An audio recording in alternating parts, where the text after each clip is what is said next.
deadly smoke cloud. What could possibly go wrong? Folks, this is Fernando doing another video for the Modern Survivalist. And yeah, breaking news. There's a giant plume of poisonous smoke coming from Canada and spreading to US and even reaching Europe. Check this out. Hazardous air quality alerts from the Northeast to Chicago and as far south as Atlanta. Health officials are warning tens of millions of Americans in more than a dozen states to remain indoors. New York tops the list of cities. Look at that color. With the worst air quality in the world, as Manhattan's famous skyline disappeared behind a thick fog that made America's largest city look like the surface of Mars. And then take a look at this on this map from the EPA. The darker the area, the more hazardous the air is to your health. Well, how dangerous is it? Well, if you are outside right here in the nation's capital, that's equivalent to smoking a cigarette an hour. And the smoke from those Canadian wildfires led to ground stops and flight delays at New York area airports. Plus, the matchup between the Yankees and the White Sox was postponed tonight. CBS's Lilia Luciano starts us off tonight from Erie, New York City, where the mayor told residents to wear masks if they go outside. Good evening, Lilia. That mask? Okay, we'll talk more about that in a second. Good evening. What explains this eerie scene? Why this skyline disappears is tiny, tiny particles that are saturated in the air. Those particles are so small that they can go into your lungs and potentially cause long-term damage if your body cannot expel them naturally. That's why the state of... this is the thing, guys. That is very much true. Now, the mask she's wearing doesn't do her any good. Is not the kind of mask you need for that kind of very real, very legit threat. You need something like this. The kind of mask we've talked about even before COVID. Any survivalist worth his salt knows that if there's a dangerous agent in the air, you need a proper NBC mask. You need a nuclear, biological, and chemical mask so as to keep you safe. This is what you wear when you want to protect yourself from that. If you don't want to look silly wearing a funny looking mask, if that's your concern, well, grow a couple balls. That could be something useful in life. But besides that, well, you do you. But that is simply not what keeps you safe when you have that threat. New York is giving out 1 million N95 masks like this one and recommending that people use them. Yeah, N95 is better than nothing. Rose over the Northeast, shrouded in smoke.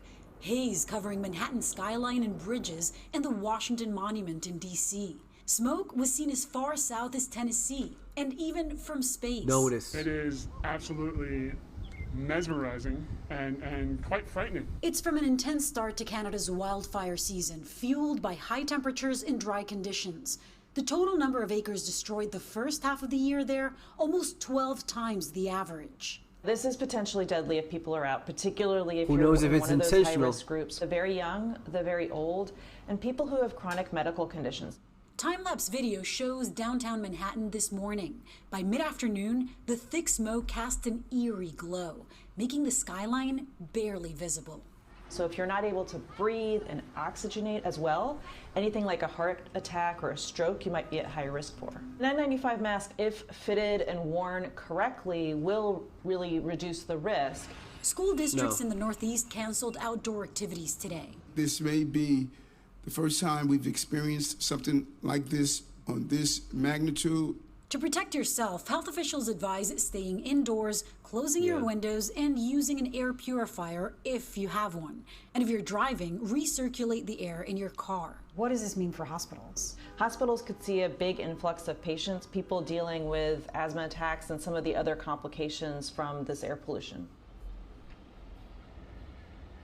Doctors say if you feel chest pain, if you feel like you need to cough more or are coughing more, and if you're short of breath, definitely seek medical attention right away.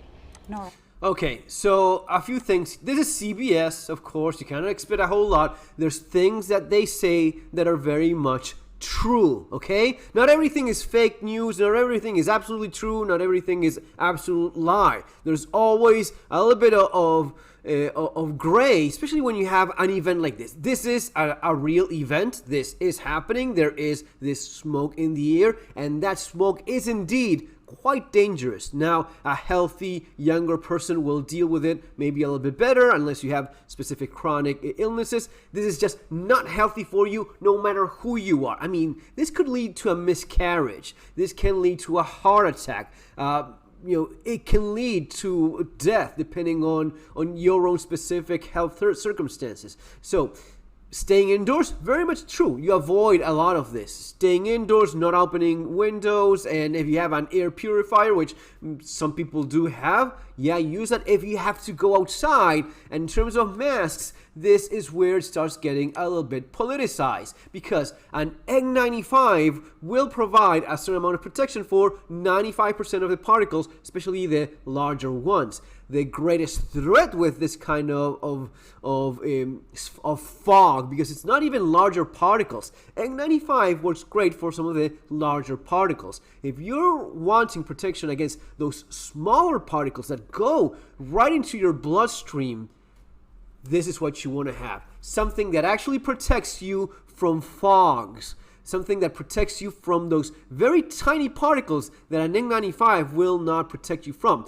But the greatest problem with these kind of masks, and again, the N95 is still a lot better than your surgical mask, the one so many lunatics promoted, some downright criminal promotion of something that was only intended for stopping the particles of spit from coming out of the mouth of dentists and surgeons, that provided no protection whatsoever. But even with an N95, which is something that is graded, right, there is a specification for that because of the way in which the mask seals. It's really not protecting you all that well. This, if you're shaved, maybe like I'm right now, a little bit more, even better, but the better shaved you are with this kind of seal, you don't even feel smells. You could use deodorant and you won't smell the deodorant with this mask. This means you're truly protected from this kind of threat. Now, I'm not going out there with this. Okay, that's a matter of personal choice. I'm all for that.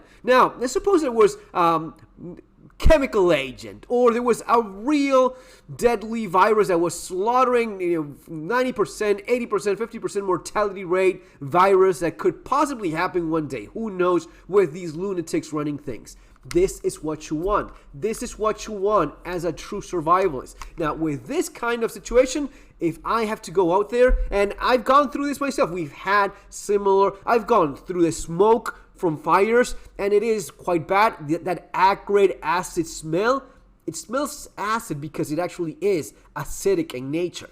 You're breathing in acid, so it's not good for you. So I would usually go with this if that's what I have to deal with for a few days. Avoid going out if I can avoid, and if I have to go out, this is what I'll be using so as to keep myself healthy and safe. Now, if it's, for example, something that I've also gone through, like volcanic ash, it is like breathing in glass, because it actually is small particles of glass. You see it layering on cars. It is pretty bizarre. It is pretty chilling.